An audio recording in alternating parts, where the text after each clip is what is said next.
Hello folks, this is Indiana Joe here again. Today I want to cover a project that I've completed, and there doesn't seem to be a lot of videos out there on the internet about this. There's some, but I thought I'd try to cover it more in depth, but maybe not quite such a long video. The Jeep YJ, the HVAC in particular, which is heating, ventilation, and air conditioning. A lot of us know that a lot of the YJs did not have air conditioning. What I've done was I've installed an air conditioner into it. I've also rebuilt the whole entire heater and air conditioner, replaced with any parts that needed to be replaced. And basically the Jeep YJ is different than a lot of the newer Jeeps, as in that it has a completely separate heating system and a completely separate AC. They're just different completely.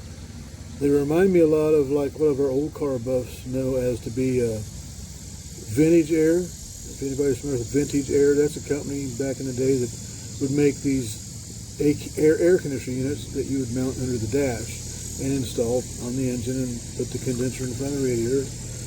That's basically how the YJ is. Years back, I used to work for the Jeep dealerships when these were brand new. That's why I like the YJs. I know them well. They're durable. They may not be all this and that, but there are a lot more in other areas. Very durable Jeeps. Parts are cheap and reasonable. So, but anyway, my Jeep had a problem with when I turned on the heater motor. It was just ungodly loud. It had a horrible sound. The bronze bushings in the motor went bad, and because of that, it just was unbearable to listen to. I also noticed a little bit of antifreeze on the floorboard, and it tells me, well, the heater core is probably leaking or something. I thought maybe it was the hoses, but then I found out that it was the core itself. Went ahead and replaced the motor and the core. I removed the whole heater box. I'll go over that a little bit with you. Trying to keep this video a little bit short, but I can only keep it so short to give you as much information as I want to. So I'm just kind of going to go over some of that stuff. There'll be a lot of edits. I may repeat myself a bit because I've done a lot of different video shoots here, and to put this all together for y'all. So basically, I went through and rebuilt my heater and my air conditioner. I installed the air conditioner because this Jeep did not have an air conditioning system. As you can see, I've got several YJs sitting around. One of them is a parts YJ. A lot of those parts are for sale. And if you're interested in any YJ parts, let me know. I might be able to come up with some new stuff. I do like to replace a lot of my stuff with new. I've found an extended amount of parts for these things, practically anything you can imagine, on eBay, brand new and really very reasonably priced also. But getting down to the nitty-gritties, I basically removed the heater, and I'll go through this and show you, step by step kind of what I've done. A lot of it's already been pre-disassembled, and I'll just kind of go over that and show you what it takes to remove one. They're not that bad. I've seen a lot of worse heaters to remove than a YJ by far. You don't have to gut the dash on this like you do a lot of cars. They're really simple though, very simple. In a way, they're a lot like the older CJs. Now, the heater and the air conditioner in this Jeep is completely separate systems. The heater box in an air-conditioned Jeep is exactly the same heater box used in the non-air-conditioned Jeeps. In fact, when we were selling them new at the Jeep dealership, a lot of people, we would install the air conditioner at the dealership. We'd order a kit, and we would install it. These air conditioners are mounted under dash. We would change some brackets to relocate the alternator and install the compressor. We had to add a compressor to it. We also had to install the condenser, which goes in front of the radiator, and charge that system. And in this case, I've taken the heater box out, completely went through it, replaced anything that I thought I needed to replace that didn't look right, and I found a few things, tested it. Might as well replace anything that I can while I can, just to save me the trouble of having to do it later. I did wind up replacing the heater motor. I replaced the heater core, And then I even wound up replacing the heater box with another using because I found that my heater box had some cracks and was kicked and busted, and wasn't. I mean, I got another parts Jeep that had good stuff, so I just went ahead and replaced everything I can. And then on the under dash unit for the AC, I repainted that to match my dash. This Jeep, I basically painted it like a Marine Corps green. The interior also, it looks good. I mounted it all in there and repainted that to make it match. I kind of go over a little quick area of how I tested stuff, tested switches and things, generally just using alligator clips and wires hooked to a battery to run the motor, check some switches. I found a switch on the AC unit that looked like the terminal was a little bit loose. Then I find out it's an INDAC switch, which a lot of us lawnmower guys are familiar with INDAC. INDAC makes the ignition switches for most of your garden tractors. But they also made the 3-speed blower switch that goes in this AC unit. There's another thing is that when you replace the motor with a new one, you can't buy a motor that's exactly like the original. Apparently that company has went out of business. And so there's another company, they found a supplier that makes them exactly like the old motor, except the motor housing itself, the field part of it, is bigger in diameter. Well, that will not pass through the hole in the firewall. The hole in the firewall about yay big around. And so I had to cut that open to make it bigger. I became very successful at doing that. To a naked eye, he wouldn't even know the difference. It looks factory the way I did it. There's many ways you can do that, depending on the tools you got to work with. Apparently I had a pretty fancy way of doing it. It turned out beautiful. I'll go over how I did it, but there's many ways you can do it, but you do got to cut the hole in the firewall to be about a ½ inch bigger than it was so that brand new motor fits. Other than that, the motor bolted right in, the squirrel cage blower part bolted right on. There's no modification of the heater box. All I had to do is just make the hole in the firewall bigger for that motor to pass through because it's a bigger diameter. And unless you found a used motor that's the old school, you'll have to cut the firewall to make the new motor fit because the old style is not available. But it worked out well. At the time I recorded this video, the price for that new motor was about $65-ish on eBay. I went ahead and ordered a heater core. That was only about $50-some too, not a big deal. When I opened it up, I thought maybe it might have been just a hose leaking. I was going to replace it anyway since I take it all apart. But it went very well. I went ahead and replaced the heater core anyway. The heater core is different than the old one. The old one was copper, the new one was aluminum. The old one was a little bit thicker and a different essential shape, but the new one fit exactly perfectly like the old one. So I had to make no modifications to anything except just the hole that goes in the firewall to clear the motor itself. And unlike a lot of cars, you can't just unbolt the motor from underneath the firewall. You actually have to take the heater box out because it's bolted to the back of the heater box. Then the heater box is bolted into your inner part of your firewall. So because of that, you do have to remove the heater box to replace the fan motor. But again, it was really very simple compared to a lot of the heater cores and fan motor and things that I've replaced in other vehicles. The Jeep YJ is very simple to work on. And once again, the AC unit, it's basically an under-dash mounted unit. And I had to drill a couple inch-and-a-quarter diameter holes in the firewall for the Freon lines to pass through. I'll show that too. But it went very smoothly. When I got done, it was incredibly cold, and the heater worked incredibly hot. So they got a good heater and AC when they're working right. I actually got the AC down to a little thermostat I can stick in the vent and test the temperature. It was showing 43 degrees Fahrenheit. So yeah, it was like an ice box inside this ragtop Jeep. Amazingly cold. And even worse than that was it was a R12 system. Well, I replaced that with some connectors so I can convert it basically to R134A. Well, because this AC unit is an 8-valve system, that's nice too. Because even though it's balanced to run an R12, when I put R134A in it, it was very cold. And I only had to use about 80% of the normal charge that an R12 system would call for. The R12 system calls for like 28 to 32 ounces of R12. But with the R134A, I only needed to use, it says you can do 24 to 28 ounces. And I found out that 28 24 to 28 ounces was perfect. But again, I get 43 degrees out of the air conditioner duct. That's cold, and it blows good. It's got a good amount of airflow through it too. On the heater though, with the engine fully warmed up, I was getting 155 to 160 degrees out of the vents on that. Plenty hot. So I don't think I want to get cold this winter with a rag top. You know, I like to call it my air conditioned tent, or my heated tent, or my 4x4 tent. But I love these YJs. I'll go through some quick little basic testing, which is really simple. It's just 12 volts, using alligator clips and wiring to a battery, and make sure things are running good. Back to the 3-speed blower switch, I did notice one of the terminals looked like it was been a little bit burnt and charred, and that terminal was loose also. So I'm like, I'm just going to replace it, because I could buy a brand new one. It was maybe $15 plus shipping, cheap. Okay, I found a product that I liked a lot. I'm not really sponsoring this product, but it worked really well.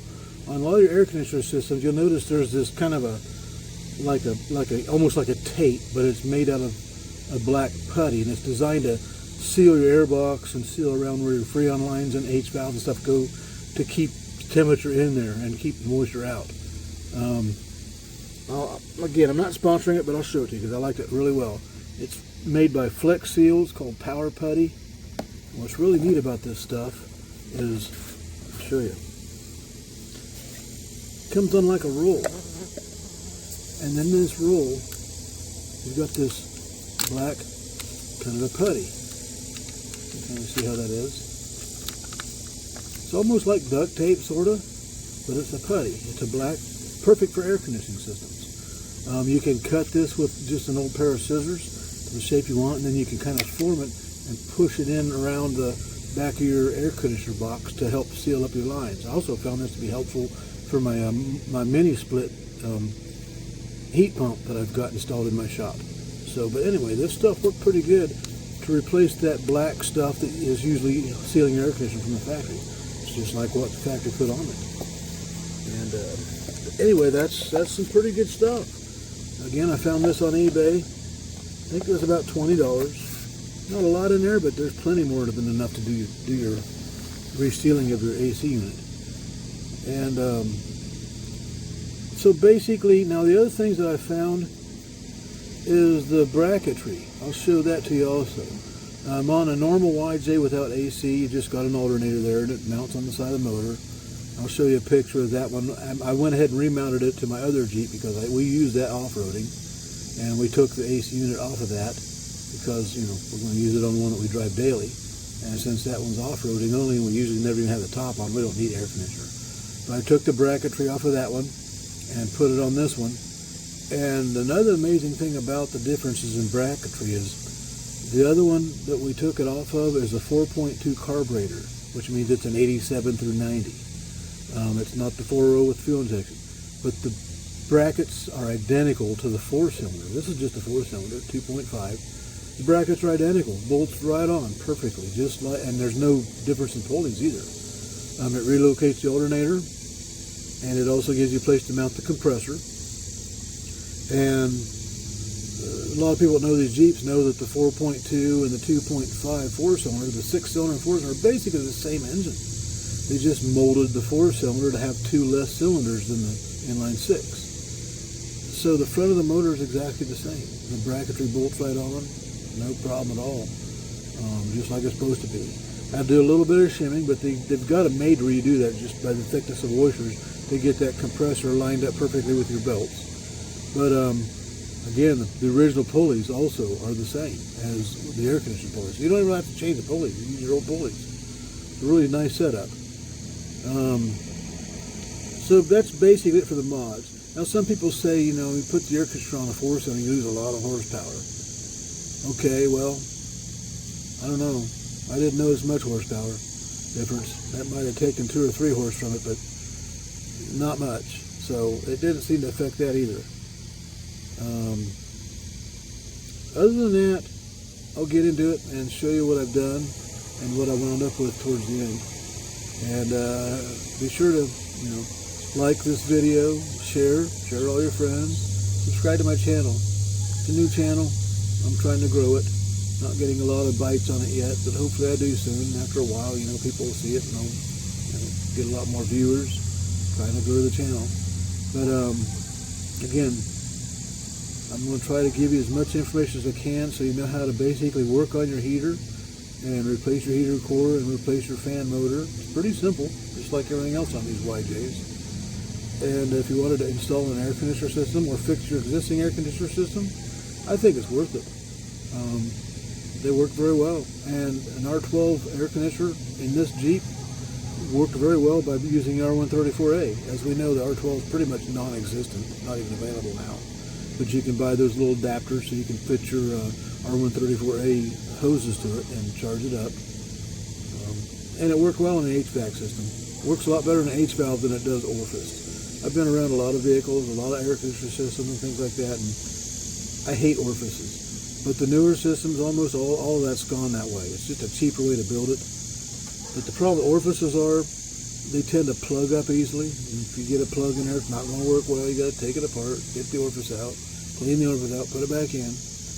And if you got an older R12 orifice system and you run it on R134A, they don't work that well either. They put out cold, but not like an H valve does. Lucky being these YJ air conditioner systems were an H valve. The basic difference is on an H valve, you've got a thermocouple and like a tapered needle, and the thermocouple can actually move the needle up and down inside of the orifice and control how much it gets based on temperature. So it kind of knows how to adjust that orifice size that it needs to be to run whatever freon you're using in it. But I've found the H valve systems work a lot better when you run R134A through them, even though they used to be an R12, than the orifice style systems.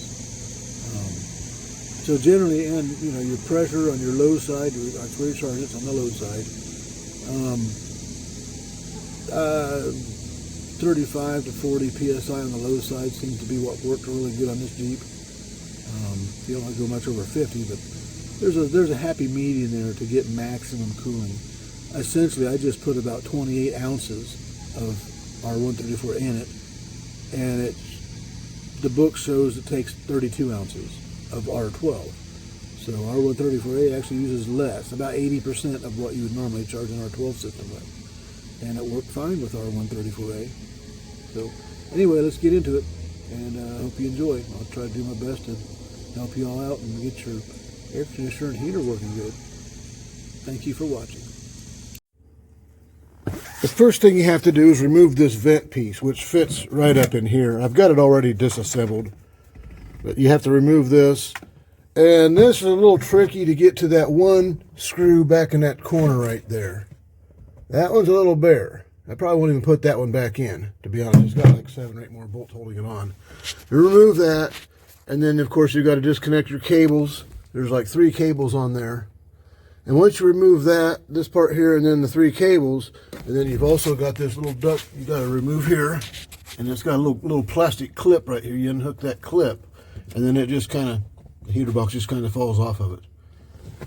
So it's really not that big a deal to take the heater box out. Here's the heater box.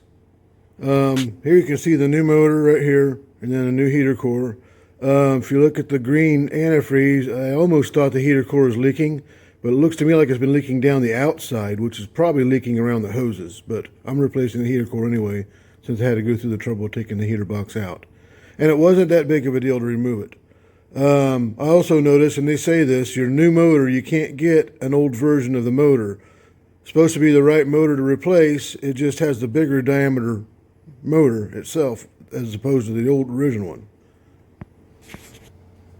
What that means is I'm going to have to open that hole up for the motor just a little bit bigger right here. And I'll show you what I did to do that. By the way, removing the heater box is not as hard as it seems if you know what to do. Essentially, I've removed the battery tray, and then I've unhooked some of the wiring that was connected to the side of the battery tray. And once I do that, I've got access to everything in here. And there's 4 bolts that holds it onto the firewall. I'll show you where those are. You've got a bolt that goes right here. You got a bolt that goes down here, just below the motor. I guess that holds for your wire, for the motor wire. And then you've got another bolt that goes up here right above where the two pipes come out. You see that little rusty spot there. And then you've got a fourth bolt that's behind the engine on the firewall. It's right there. You see basically from the valve cover and then back behind it and slightly to the driver's side. Okay, the first thing I'm going to do with this heater box is I'm going to remove the heater motor. You got 5 screws there that are 5/16, and then I'm going to take the rest of the box apart. Looks like there's 1/4-inch bolts that goes around the perimeter of it, and that should take this plate off the back. Then I can access the heater core. I don't know if I got to remove these yet. I think those two 5/16 are probably what secures the heater core into the place, but I'll remove all of those. Okay, here I have it apart, and I did notice that the heater core was leaking internally. Pretty obvious. So I'm glad I'm replacing the heater core anyway. The original problem with this was the blower motor. The bearings were shot and it was horribly loud. So, but anyway, just real quick cap up here, show you what's going on. The heater core fits in here like this, and this is your hot cold door. And obviously, well, I can't do it with it apart too well, but you know, that swings up like that to blow air through the heater core to allow it to be hot. And that's about half hot and cold, and then of course that will cause the air to blow. It basically blows from your blower motor through here to be cold, and then this is your defroster vent. That's for cause the air to blow up through the defroster or down to the floor. Pretty straightforward how it works. Okay, there's some more things I want to show you about this. On the heater core, it obviously looks a lot different, but I think it fits exactly the same. It's thinner. It's made out of aluminum instead of copper. You can see the difference in the thickness and the thinness. See, the capillaries are different. I assume this aluminum actually will work better. More, technology, made it smaller, skinnier. Maybe not quite as good. It may not last 40 years like this one did, but it still physically should look like it bolts on perfectly the same, exactly, no modifications whatsoever there. Everything is the same in that aspect. Now the motors. Excuse me. This is what they're talking about. This is the old motor, and this is the new motor. Now, if you measure across this motor, measuring, that's about 2 3/4 of an inch in diameter. This one is about 3 1/4 inch in diameter. So that hole on the firewall, I'm going to have to open it up at least a 1/2 inch. It'll be interesting to see how I do that. So once I figure that out, I'll include that in this video also. So I have to basically, it's a little bit longer too, shouldn't matter. Probably a better motor, I don't know, find out. But I wanted to show you that. The squirrel cage seems like it fits perfectly on that. All the bolt holes look perfect. Apparently the supplier that used to make these motors are no longer in existence, so that's the closest thing they could come up with that fits. We just got to modify the hole in the firewall so that it passes through. Unfortunately too, you can't just replace these blower motors from unbolting it at the firewall. You got to take the heater box out. It's bolted on the back of the heater box. You can't get to the bolts unless you remove the heater box from the inside of the firewall. Kind of a bummer, but it is what it is. Still not too big a deal. During the process of rebuilding this heater box, I've noticed that this part here is broke. Good thing I have an extra one from another parts Jeep. So I'm just going to go ahead and use this heater box. It's in a lot better shape, and the snorkel's not broke off either. You see this one here is broke off there too. It's like somebody must have kicked it or something. Here I want to show you another little trick that I found pretty easy. You got these little screws that holds the fan in, the fan motor. There's 5 of those, and it's been replaced before. And some people think tighter's better, so let's crank her down. Well, anytime you put a sheet metal screw into sheet metal, it tends to put a little dent in there and actually opens the hole up, and you can't tighten them down. So that's a real simple fix if it's not too tore up. What I do is I have a body dolly and a body hammer, and I'm sure you could find something suitable. Don't have to be that. Just go in behind that hole and just kind of tap it down flat again. Just go around and do that all of them. kind of tap it down flat. It actually makes the hole smaller again, and it takes that little, I guess what I would call an anthill. It looks like a little raised anthill. Smash that down flat, just like that. It doesn't take much at all. So there, and flatten those holes out. And then when I put the motor back in, and I screw those screws that are tight, don't over tighten them. They don't have to be real tight. Just enough to where they're tight. That's it. And then stop. So you don't stretch it out and pull through the hole. And it works just fine. I've done that on lots of different things like that for sheet metal screws. So I just want to run that by you and show you a little trick like that. Another thing I like to do after I get it all assembled is just smear a little bit of grease on these slides. Just a small amount of just like axle grease, or a little drop of some oil, a little more grease over here. I didn't really mess with that because that's just in plastic right here. But yeah, just a little bit of grease, a little bit of oil here and there, but not too much. And a little experience, not WD-40. WD-40 has a purpose, but it doesn't lube everything because WD-40 evaporates. You know, a week or two later, it's gone. It breaks stuff loose, but I'm not a big fan of just WD-40. I like something that's going to stay there forever. So just another little pointer on that. Here it is finished. Got the motor on, new motor, got the new heater core in there. I've taken it apart, cleaned everything out really good, and just really cleaned it out good. Got all the dirt and grime and dust, and there's mud dauber nests and mouse nests and everything else inside this thing. It's like a new one now. Okay, got the jumper wires connected to the battery. I'm going to test this thing out. Now listen to that. Sounds a lot quieter than it used to. The bearings were really noisy in there.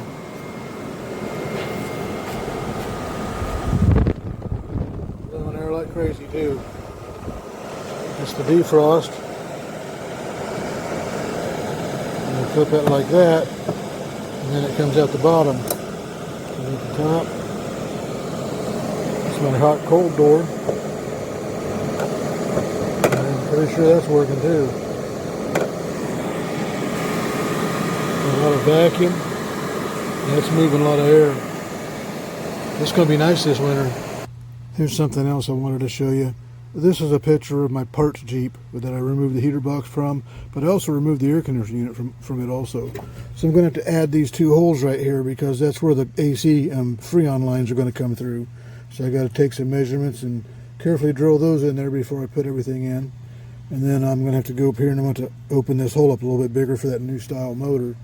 The motor fit in perfectly exactly. It's just the only difference is it's got a slightly bigger motor case, it's about a ½ inch diameter bigger. So like they say, we'll have to open that hole up, and I'll rig up some way of doing that, and I'll show you how I did it. Okay, that went pretty smooth.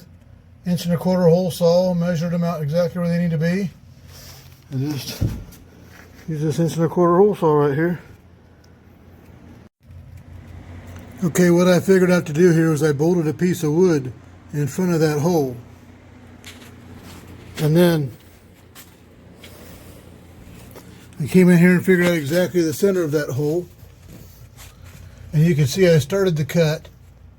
Give me a second and I'll show you the setup. Okay, this is called a fly cutter. A little bit difficult to operate unless you got a really steady hand, but it works just fine. Essentially, it's got a lathe cutter right there, and you run it at a very slow speed. It's kind of like cutting a hole with a milling machine.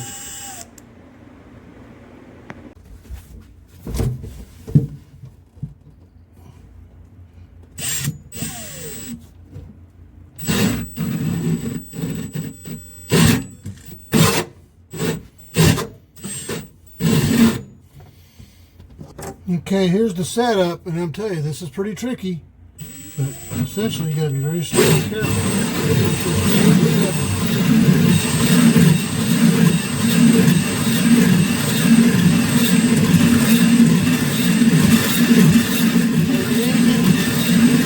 Very slow. That's what worked for me.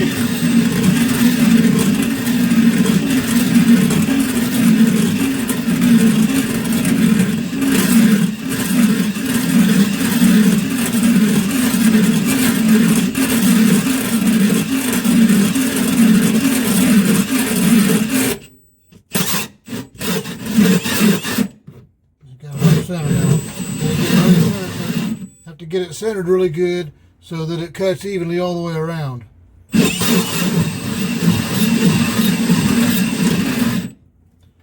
Okay, I'm going to cut the camera for a moment. You may be able to use a Dremel tool, or like a die grinder with a a carbide burr tip, or maybe a Sawzall or a file. There's all kinds of ways of doing this. Luckily for me, I do have quite a bit of fancy tools, and this is going to work and make a really nice factory looking hole. So, but yeah, kind of a tricky little thing to do, but I'm sure anybody with any kind of brains can figure this out in one way or another. You don't have to be a fly cutter. There's several other ways of doing this, but kind of a pain in the butt, but it's not that bad, because you got plenty of room once you take the heater box out, and you got to do that anyway. I'm not sure how well you can see this, but I've got it broken through almost all the way around, so I went ahead and unbolted the board behind it, and at this point now I can just kind of, it's thin enough that, careful, it's like a razor. I should be able to more or less just kind of bend it back and forth, and it'll break right off. That did a nice job of cutting that hole out bigger. I'm sure that motor will fit through there now. It's a little bigger than the motor, and that's what I wanted, so that I don't have to do this twice. But that worked out very well. Okay, now I've got it deburred and painted.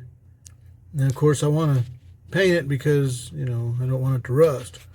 And problem is, if you're putting air conditioning Freon lines through there, you definitely want those deburred, because they will eventually just cut holes through your rubber hoses, and that would not be good. I could not be any happier than how this turned out. That hole is about as close and perfect as it's going to get. I wanted it to be slightly oversized, and it wound up being exactly the right amount. Looks like the same amount of clearance as it had on the old motor.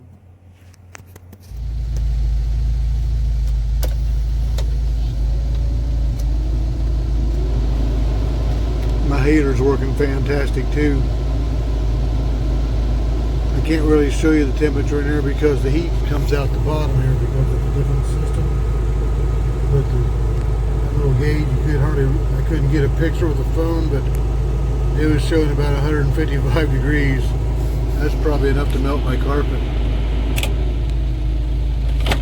Very quiet. Sounds like a new one. Quite happy with it.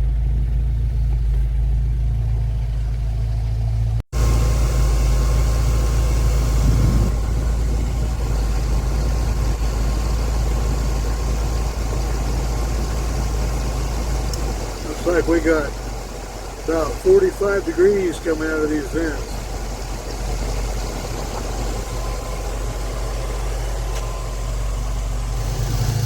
I'd say my YJ is an ice box in there, and that's with a rag top. Okay, that concludes the first part of where I've removed the heater, replaced the motor, the heater core, cleaned it all up, readjusted everything, lubed everything, put it back in.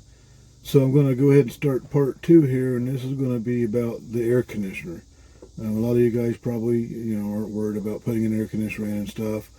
There's a place in the video where I explained about drilling the Freon hose holes through the firewall and using the 1 1/4 hose saw. Admit that if you're not going to be actually installing the air conditioner. And if you do have an air conditioner, then they're probably already there anyway. So as far as part 2, I took the dash unit part out of the parts Jeep, and then I've taken the bracketry and the compressor off of the off-roading Jeep that we use, that we don't use the roof on. I spoke about that earlier, how I don't even need the air conditioner in there. So I basically made that into just an alternator and used its brackets off of this Jeep. And essentially, I'll just show this with photographs. I'll do a picture-in-picture and kind of go through that kind of stuff. I took it completely apart, cleaned it out completely, checked all the parts. I applied vacuum to a lot of parts and see if they would hold vacuum, but tell me if they had leaks. And then after I assembled everything, I did that once again with a vacuum pump, and I'll explain that too. And I went through and I looked for some switches and things and checked the electrical circuits out and everything I could find to see if there was anything that I should replace while I got it apart. And everything checked really good. There was the fan blower switch. It's a 3-speed switch. It uses an Indac, actually the company that made that. I think I spoke about that earlier also. They're the same company that makes a lot of ignition switches for garden tractors. I was able to find that on eBay, and it was like, I think, $15 plus shipping. The switch that was in it actually worked, but one of the terminals on the back, all the terminals on the back are riveted on, and I think one of them had a loose rivet, and you can see where it was arcing, and I did not want no arcing and causing a fire or smoke and stuff, and I happened to replace it later. So I went ahead and replaced that switch, and it obviously well worth it. I really cleaned everything out. Cleaned out the capillaries in the evaporator and on the condenser that goes in the grill. I cleaned that out really good. Got all the bug guts and mud and everything out of there so it works efficiently. Essentially just cleaned it all up really good and looked it over, and everything else looked pretty good. I was able to find some nice brand new knobs. There's only 2 knobs on the air conditioner. And it's a separate unit. So it does not work with the heater switches at all. They're a whole different setup. You can run the heater in a YJ and the air conditioner in a YJ at the same exact time. You can run the air conditioner cold and the heater on hot, and they don't communicate with each other. They're not like modern ones where the air conditioner is part of the heater switch. It's a whole separate deal. On the underdash unit, you've just got 2 knobs. You got a temperature control, basically just a rheostat, or it cycles on and off depending on where you turn it on at to where it clicks the compressor on and off. It's not really a rheostat, but then the other knob is off, and then a low, medium, and high, and that's all there is to the air conditioner. Turn the heater off on and put it on cool, and then turn the air conditioner on at the bottom, and you've got AC. I went ahead and painted the housing that mounts on the dash to match my dash, so it looks really nice. And I'll show you some pictures of that too. It turned out really nice looking. You can see that in my other video earlier that I showed you when I was showing you the heater too, how I painted it a Marine Corps green. One of the very important things when you're working with air conditioners is they always seem like they leak down, especially when they're old. And I've got a lot of experience with HVAC, and I can tell you in a car, they work essentially the same as home air conditioners. The difference is a lot of times you charge an air conditioner up at a house, it'll stay charged forever, for years and years. In a car, that's not quite so. And the reason why is because your house isn't bouncing down the road and your lines aren't, wiggling and shaking and loosening up. Everything's stationary. Nothing really moves and gets loose. But in a car, that's the problem. And 80% of the time, almost any air conditioner in a car, if it's leaking Freon and you have to keep recharging it, 80% of the time it's the O-rings. There's O-rings in all your hoses and lines. The accumulator, there's O-rings for every hose and line. There's going to be an O-ring in there. So for about $15, you can go to Harbor Freight or somewhere like that, a hardware store or such. You can buy this O-ring set. Now, these O-rings are green in color. I'll just pull one out here, see if you can see that. They're not black O-rings. They're green. Okay, and why they're green is because they're ready. I'm gonna see if I can hillbilly this word out. They're called HNBR O-rings. Now, HNBR stands for hydrogenated nitro butadiene rubber. It's a special type of rubber. It's made to work with Freon and higher pressure, and also the compressor oil that also deals with. So they're designed for air conditioners. And in this kit, you'll find the sizes you need. You'll have plenty to do millions and millions of air conditioners. But $15, I got the whole entire kit. So I replaced all the O-rings, cleaned everything up really good, made sure there's no dirt or grit where the O-ring goes. A little bit of compressor oil to lubricate the O-rings when I fit it all back together when I assemble it.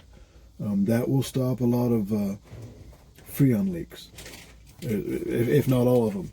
I made this particular part 2 of this video about a week after I completed this job, and it's still fully charged and freezing cold, so that's good. My old YJ air conditioner even holds a charge. It might hold it forever, I don't know. We'll find out. If it holds it for one summer at a time, I'm going to be happy with that. But, so yeah, I replaced the blower switch. I cleaned everything out. I repainted the part that goes under the dash.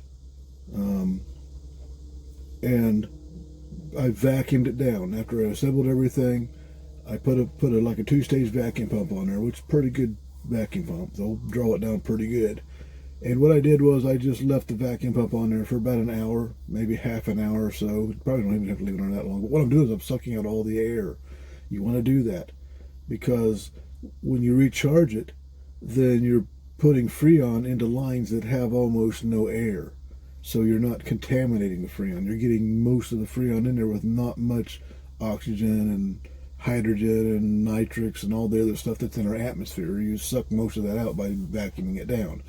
And then when you vacuum it down, you put the Freon in, according to your specs. If you haven't never done this, study about it and read up. It's important to do it right.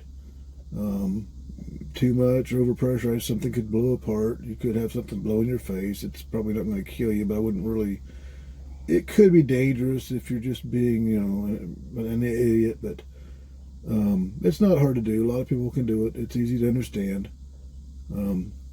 But when I vacuumed it down before I put the Freon in, I vacuumed it down for about a half an hour, 45 minutes, and then I shut the pump off. And I watched my gauges on my manifold. I'm not going to go through all the manifold gauges and all that stuff. You can learn about that on YouTube also, or buy a book. It explains all that stuff in there too. But on the manifold gauges, there's a place where the needle goes below 0, which is on the vacuum side. And this one, I got it sucked down to about like 16 inches, maybe 17 inches of vacuum. That's pretty good. And then I shut the pump off, and I watched the gauges. And it stayed vacuumed. It held the vacuum for, I left the pump turned off for at least an hour and a half maybe, and it still had exactly 16 to 17 inches of vacuum even after the hour and a half later. So I'm like, cool. That means there's apparently no leaking going on when you have it in vacuum. Once I pressurize it with the Freon, the Freon tends to add pressure. It kind of pushes everything against the O-rings to help seal them even better yet. And that's when I put the charge in after vacuuming it. On the low side, I got her down to about, or got the pressure up with R134A to about, I think it was around 38 to 42 pounds. And that was after putting in 28 ounces of R134A. And as I spoke earlier, the recommendation for R12 was 32 ounces. But they say to run about 80% less when you're running R134A, so I put in 28 ounces.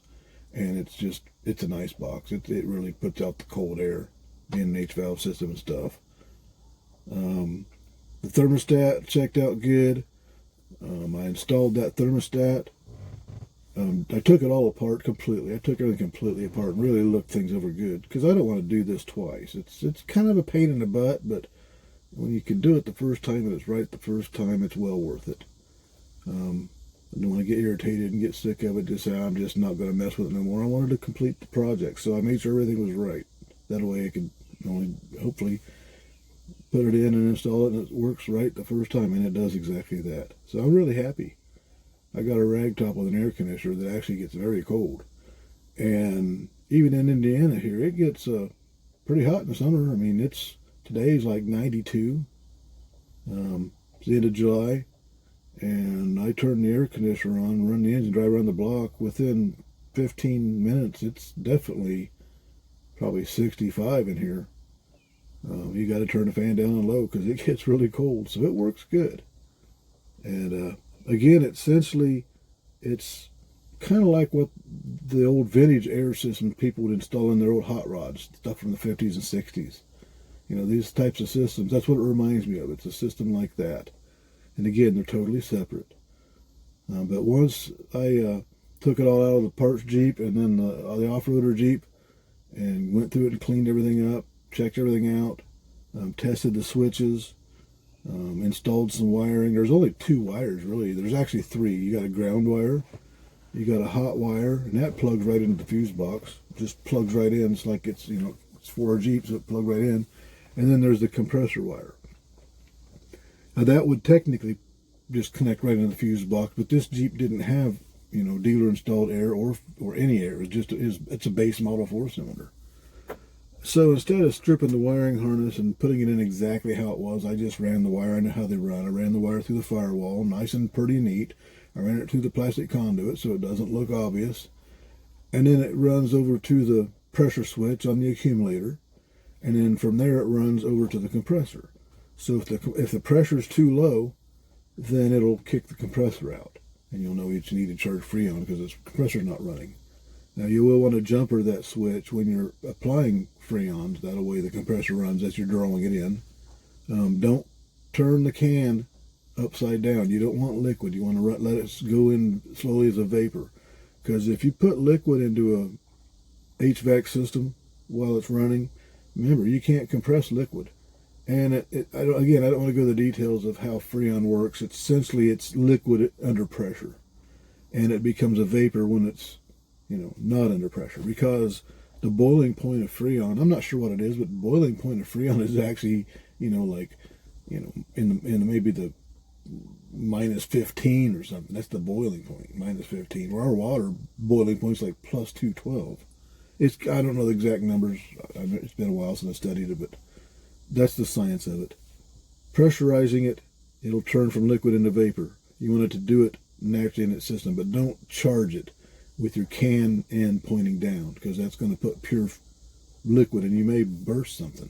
You want to turn it right side up and let it pressurize out the top so you're getting a vapor out of the can.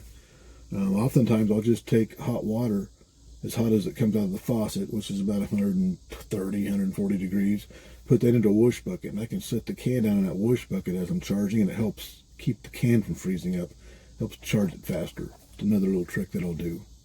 But I went through and I cleaned the vents, blew all the dust and grime out of there. There was, mud dauber nests and mice poop and everything else inside that box too. Just scrubbed out scrub brushes and water had it all apart, and any screws that looked like I needed to replace them, I did. But essentially it was pretty good shape. The housings and stuff's mostly plastic. And so yeah, it turned out really nice too.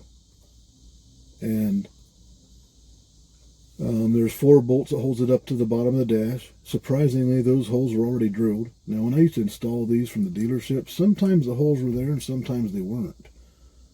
Surprisingly, this one had them, so I didn't even have to re-drill the holes. I just screwed to the bottom of the dash right where the holes are in case it had the dealer installed unit, and it bolted right in. Ran the hoses.